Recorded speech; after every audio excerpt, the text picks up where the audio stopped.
बहुत अच्छा लग रहा है। अपने परिवार वालों को जो खुशी देना चाहती थी, जो चाहते थे, वो एक्सेप्ट कर लिए। पीएमटी का रिज़ल्ट निकलने के बाद मेरी मम्मी के आंखों में आंसू थे, उन्होंने मुझे गले लगा लिया और उसके बाद सबको हमने फ़ोन से मैसेज किया।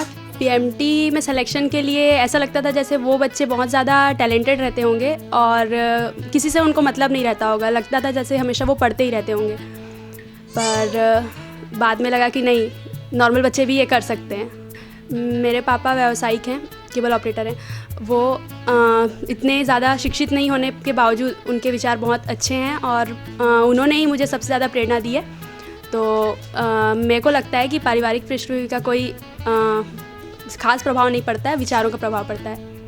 पीएमटी की तैयारी करने के समय मैं फिज़िक्स सबसे ज़्यादा कमज़ोर रहने की वजह से सबसे ज़्यादा ध्यान उसी पे देती थी और जितना हद तक हो सके क्लास वर्क को क्लास में ही कर देती थी। बायो जो है वो तो मैं क्लास में ही कंप्लीट करती थी, केमिस्ट्री आके घर में देखती थी और फिज़िक्स में जितना हो सके मैक्सिमम टाइम देती थी। पीएमटी की तैयारी का सबसे अच्छा समय 10th के बोर्ड्स होने के बाद जस्ट जो छुट्टियाँ होती है जिसमें हम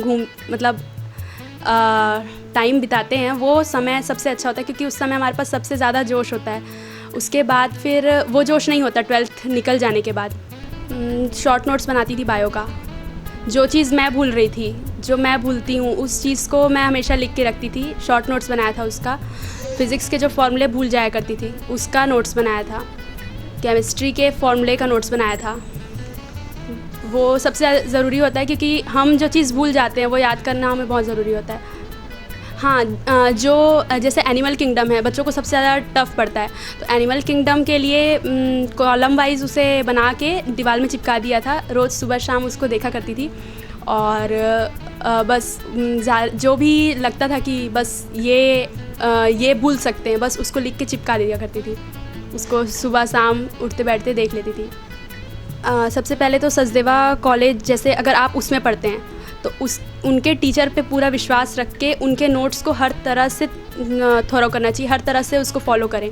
किसी भी तरह से मतलब ये ना करें कि ये चीज़ गलत है तो हम इसको नहीं पढ़ेंगे, मतलब लग रहा है कि अगर हमको नहीं जम रहा है और उसको हम छोड़ दें, ऐसा नहीं। जो टीचर पढ़ा रहा है उसे हर हाल में विश्वास करके एक्सेप्ट करें।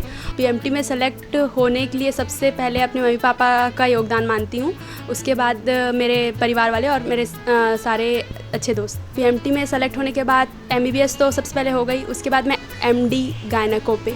पीएमटी में सेलेक्ट होने के लिए उनको सबसे पहले तो बहुत ज़्यादा पेशेंस रखना चाहिए क्योंकि उनको पेशेंस की सबसे ज़्यादा ज़रूरत होती है क्योंकि एक समय ऐसा आ जाता है कि फिर लगने लगता है कि हम कुछ नहीं कर सकते। तो उस समय हमको पेशेंस होना चाहिए कि नहीं कर सकते हैं, इस साल नहीं अगले साल हो जाएगा। तो वो पेशेंस होना बहुत ज़रूरी है। पीएमटी में सेलेक्ट होने के लिए सचदेवा कॉलेज में मैंने टेस्ट सीरीज़ ज्वाइन किया था और उससे पहले उसके बाद क्रैश कोर्स ज्वाइन किया था। दोनों ही मेरे लिए बहुत ज़्यादा लाभदायक रहे और कभी भी मतलब लास्ट समय में पढ़ने के लिए सचदेवा कॉलेज के जो क्रैश कोर्स का जो नोट्स है वो सबसे ज़्यादा उपयोगी रहा मेरे लिए। सचदेवा कॉलेज में जैन सर ने मुझे हमेशा प्रेरणा दी, आगे बढ़ने के लिए हमेशा प्रोत्साहित करते रहे। मैं रुचि की मौसी जी हूँ। बहुत खुशी महसूस हो रही थी जब पीएमटी में सेलेक्ट हुई।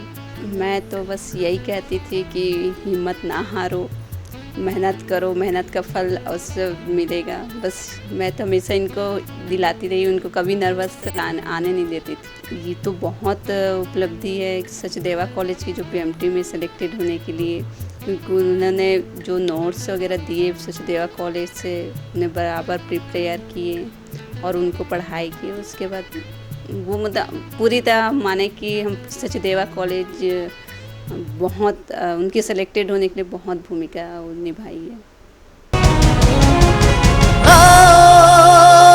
सवारे जिंदगी का